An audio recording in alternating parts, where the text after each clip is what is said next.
নমস্কাৰ, plant Tux with Parashar শিতানটোলৈ মই ভাস্কৰে আজি লৈ আহিছোঁ বৰ্তমান সময়ৰ এক গুৰুত্বপূৰ্ণ বিষয় ইনভেচিভ স্পেচিছ অৰ্থাৎ বহিৰাগত আগ্ৰাসী উদ্ভিদ আৰু ইয়াৰ প্ৰভাৱ আমাৰ থলুৱা উদ্ভিদৰ ওপৰত কেনেকুৱা তাৰ বিষয়ে আমি কিছু কথা পাতিম। দুটা কেছ ষ্টাডি দিল্লী আৰু ৱেষ্ট বেংগলত ইয়াৰ প্ৰভাৱ কেনেদৰে পৰিছিল, লগতে বৰ্তমান সময়ত অসমত ইয়াৰ ষ্টেটাছ কি এই বিষয়েও আমি জানিম।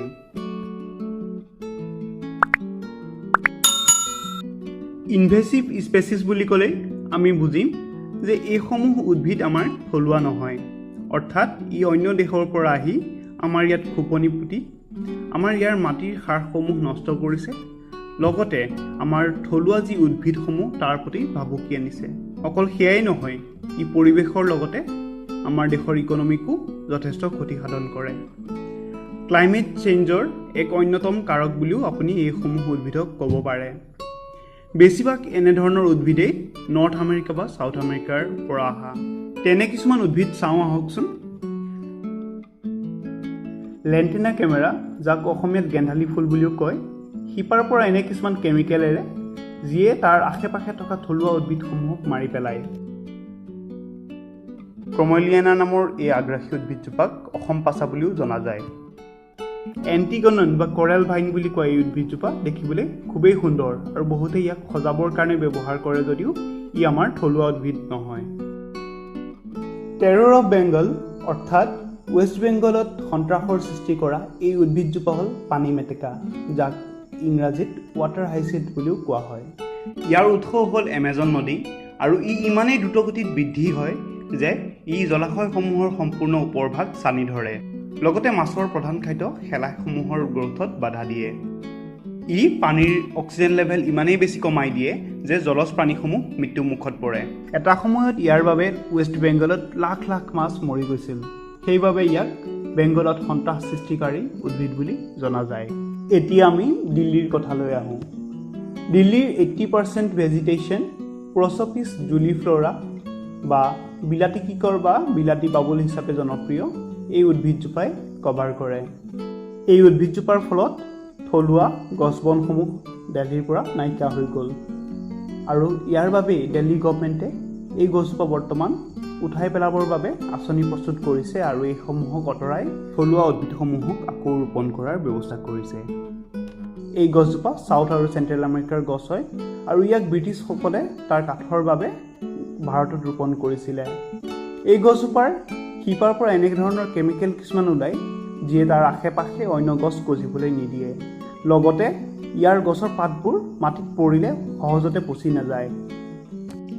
গৱেষণা পত্ৰৰ মতে অসমৰ উদ্ভিদসমূহৰ 21%ই এই বহিৰাগত আগ্ৰাসী উদ্ভিদ। 2011 চনত পেকাইডাৰ্ম নামৰ এখন আলোচনীত মিমোছা, মাইকেনিয়া, ক্ৰমেলিয়ানা, আইপোমিয়া আদি উদ্ভিদে অসমত এশিঙীয়া গড়সমূহৰ প্ৰতি যে ভাবুকি সৃষ্টি কৰিছে সেই কথা ভালদৰে উল্লেখ কৰিছে। ফটোত দেখিবলৈ পোৱা উদ্ভিদজোপাৰ নাম হ'ল গেন্ধালী বন। ঝুম খেতি কৰাৰ পিছত সৰ্বপ্ৰথমে ইয়েই স্থান লয়। ডাইকেন্থিয়াম এচিমেলি অৰ্থাৎ বেম্বো গ্ৰাছ হিচাপে পৰিচিত এই উদ্ভিদজোপাই মিজোৰামৰ পাহাৰবোৰৰ পৰা বৰ্তমান অসমৰ বৰাক ভেলীত থকা চাহ বাগানসমূহত আগ্ৰাসী ভূমিকা পালন কৰিছে। ৰোজা মাল্টিফ্ল'ৰা নামৰ উদ্ভিদজোপাক অসমীয়াত লতা গোলাপ বুলি জনা যায়। বৰ্তমান ই কাজিৰঙাত খুবেই সন্ত্ৰাসৰ সৃষ্টি কৰিছে। লুডউইগিয়া বা বনৰীয়া লং হিচাপে পৰিচিত এই উদ্ভিদজোপা ধান খেতিৰ মাজে মাজে গজে। ইয়াৰ শিপা ইমানেই বহলি যায় যে ই মাটিৰ পৰা বহুতখিনি সাৰ শুহি লয়।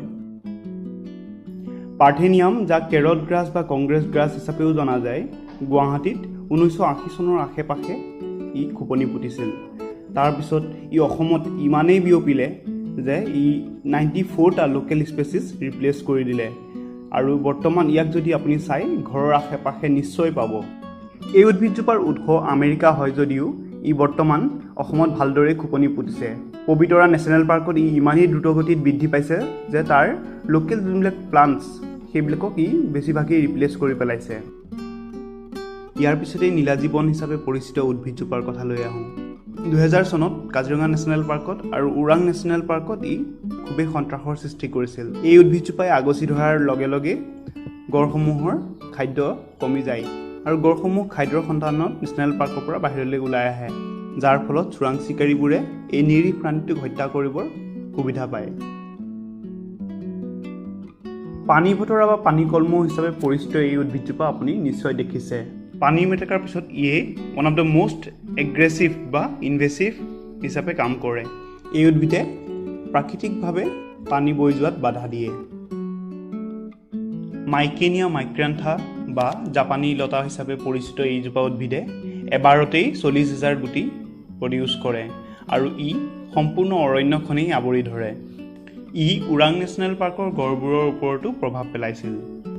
মানস নেশ্যনেল পাৰ্কত ক্ৰমালিয়ানা নামৰ উদ্ভিদজোপাই তাৰ লোকেল ভেজিটেশ্যনক এফেক্ট কৰিছে।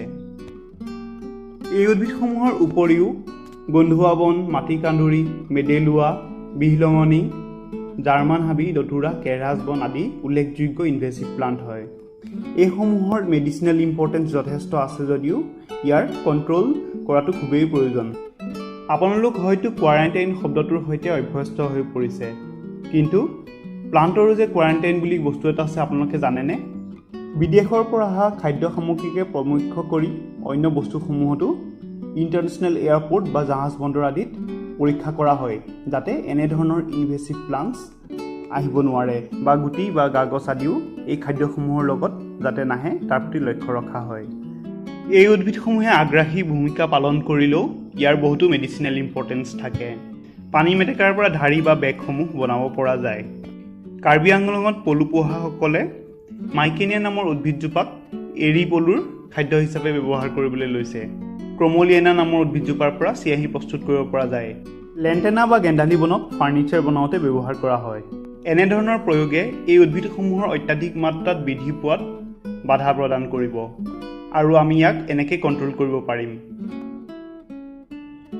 মাছৰ ক্ষেত্ৰত থাইলেণ্ড মাগুৰ, জাপানী কাৱৈ, ৰূপচন্দা মাছ আদি ধৰণৰ এক্সটিক স্পেচিছসমূহে আমাৰ থলুৱা মাছসমূহলৈ ভাবুকিৰ সৃষ্টি কৰিছে। এবাৰ খোপনি পোতাৰ পিছত ইয়াক আঁতৰাবলৈ যথেষ্ট অসুবিধা। এই মাছসমূহ যদি আমাৰ থলুৱা জলাশয়সমূহত এৰি দিয়া হয়, ই থলুৱা মাছবোৰ একেবাৰে নিঃশেষ কৰি পেলাব। এই বহিৰাগত মাছসমূহে আমাৰ স্থানীয় মাছসমূহৰ সৈতে কম্পিটিশ্যন কৰে খাদ্য আৰু ঠাইৰ বাবে, আৰু বেছিভাগ ক্ষেত্ৰতে ইয়ে ডমিনেট কৰে। ফলত আমাৰ থলুৱা যোনবিলাক মাছ সেইবিলাক লাহে লাহে বিলুপ্তিৰ পথত। শেষত এই ইনভেচিভ স্পেচিছবোৰ আমি কেনেদৰে কণ্ট্ৰল কৰিব পাৰোঁ বা ইয়াক ৰুধিবলৈ আমি কি ধৰণৰ পদক্ষেপ ল'ব লাগিব তাৰ বিষয়ে জানো আহকচোন। বৰ্তমান অসমত এনেধৰণৰ এক্সটিক স্পেচিছবোৰ বহুতেই কমাৰ্চিয়েল পাৰ্পজৰ কাৰণে পুহিবলৈ লৈছে। আমি ধ্যান ৰাখিব লাগিব যে এনেধৰণৰ স্পেচিছসমূহ কোনো পধ্যেই আমাৰ থলুৱা জলাশয়সমূহত গুচি নাযায়। এইসমূহৰ নিগেটিভ ইম্পেক্টসমূহ জানিবৰ বাবে ভালদৰে গৱেষণা হোৱা উচিত। আমাৰ স্থানীয় উদ্ভিদ বা মাছসমূহ আমি কেনেদৰে সংৰক্ষণ কৰিব পাৰোঁ তাৰ প্ৰতিও আমি গুৰুত্ব দিব লাগিব। আমাক এনে এক্সটিক স্পেচিছৰ ক্ষেত্ৰত প্ৰপাৰ কোৱাৰেণ্টাইন ছিষ্টেমৰ খুবেই প্ৰয়োজন। চৰকাৰে এই বিষয়ত গুৰুত্ব সহকাৰে লৈ বিভিন্ন পলিচি আৰু ৰেগুলেশ্যনছ অনা উচিত। এই প্ৰেজেণ্টেশ্যনটো তৈয়াৰ কৰোঁতে উল্লেখিত গৱেষণা পত্ৰসমূহৰ পৰা তথ্য আহৰণ কৰা হৈছে।